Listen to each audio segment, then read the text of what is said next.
நெல்லை, தூத்துக்குடி, தென்காசி மாவட்டங்களில் கனமழை பெய்து வரும் நிலையில் களத்திலிருந்து செய்தியாளர் ராஜன் தரும் விவரங்களை காணலாம். ராஜன், தற்போது நீங்க எந்த இடத்துல இருக்கிறீங்க? அங்க மழை பொழிவு எப்படி இருக்கிறது ராஜன்?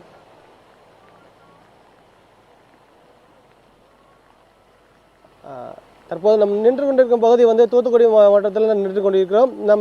வங்கக்கடலில் ஏற்பட்ட காற்றழுத்தத்தின் தாழ்வின் காரணமாக தென் தமிழகத்தில் மழை பெய்யும் என வானிலை ஆய்வு மையம் தெரிவித்திருந்தது. இதன் பகுதியாக நேற்று முதலே மழை என்பது அவ்வப்போது விட்டு பெய்து கொண்டிருந்த நிலையில் இரவு முழுவதும் மழை பெய்ததின் காரணமாக தூத்துக்குடியில் முக்கிய பிரதான சாலைகள் மற்றும் மக்கள் குடியிருப்பு பகுதிகளில் என தாழ்வான பகுதியில் அனைத்து பகுதிகளிலுமே மழைநீர் என்பது வெள்ளம் போல் தான் காணப்படுகிறது. நம் நிற்கக்கூடிய பகுதி தூத்துக்குடி மாநகராட்சி பகுதி, அதாவது பிரதான சாலை இது. இந்த சாலையில் பார்த்தீங்கன்னா நிறைய தண்ணீர் தேங்கி இருப்பதால் வாகன ஓட்டிகள் பெரும் சிரமத்துக்கிடனே தங்கள் வாகனத்தை இயக்கி வருகின்றனர். மேலும் காலையில் பணிக்கு செல்லும் ஊழியர்களும் இந்த தண்ணீரில் தான் கடந்து செல்கின்றனர்.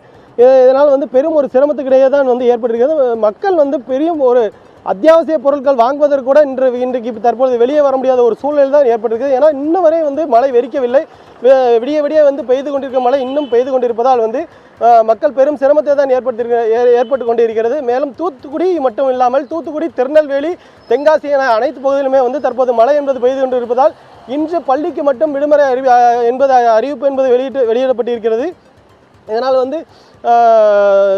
தென்காசி பகுதியில் பார்த்தீங்கன்னா மெயின் அருவியில் தற்பொழுது குளிப்பதற்கு தடை என்பது விதிக்கப்பட்டிருக்கிறது. திருநெல்வேலி, வண்ணாரப்பேட்டை மற்றும் கோமதிபாய் நகர்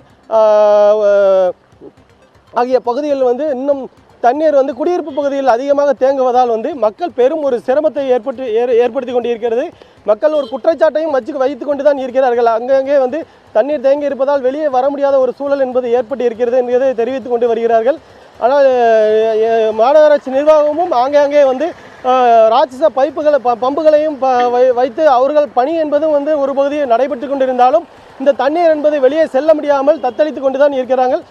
தற்போது தூத்துக்குடியில் பார்த்தீங்கன்னா கடந்த முறை பெய்த மழையின் காரணமாக பெரும் ஒரு வெள்ள பாதிப்பு என்பது ஏற்பட்டு மக்கள் இயல்பு வாழ்க்கைக்கு திரும்பி கொண்டிருந்த நிலையில் இன்னும் ஒரு வருடம் கூட முடியாத ஒரு சூழலில் பார்த்தீங்கன்னா இப்போ திருப்பியும் இந்த மழை பெய்வதால் மக்கள் அடுத்த வெள்ளத்தில் நம்ம என்ன மாதிரியான பாதிப்புகள் ஏற்படும் என ஒரு அச்சத்திலும் தற்பொழுது உறைந்துள்ளனர்.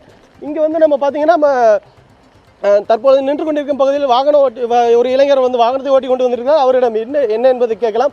தம்பி, நீங்கள் எங்கேருந்து வாரீங்க? இப்போ எப்படி இருக்குது மழை? எப்படி நைட்டு ஃபுல்லாக பெஞ்சிட்டு இருக்கு?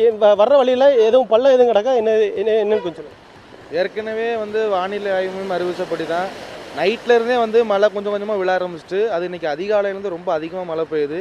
இப்போ தூத்துக்குடியை பொறுத்தளவில் பள்ளிகளுக்கு தான் விடுமுறை அறிவிச்சிருக்காங்க. கல்லூரிகளில் ஏற்கனவே பருவத் தேர்வு என்பது நடந்துகிட்டு இருக்கு.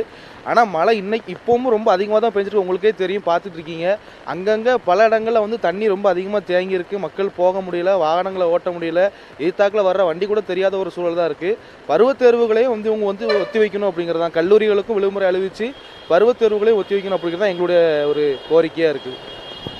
அதாவது தற்பொழுது பார்த்தீங்கன்னா அவங்க இன்னைக்கு பள்ளிகளுக்கு மட்டும் விடுமுறை என்பது அளிக்கப்பட்டிருக்காங்க. பருவத் தேர்வு நடைபெறுவதால் கல்லூரிகளுக்கு தற்பொழுது விடுமுறை அளிக்கப்படவில்லை. மேலும் ஆங்காங்கே இருக்கும் தண்ணீரை உடனடியாகவே அகற்ற கோரி பொதுமக்களும் முறையிட்டு கொண்டிருந்தான் இருக்கிறார்கள்.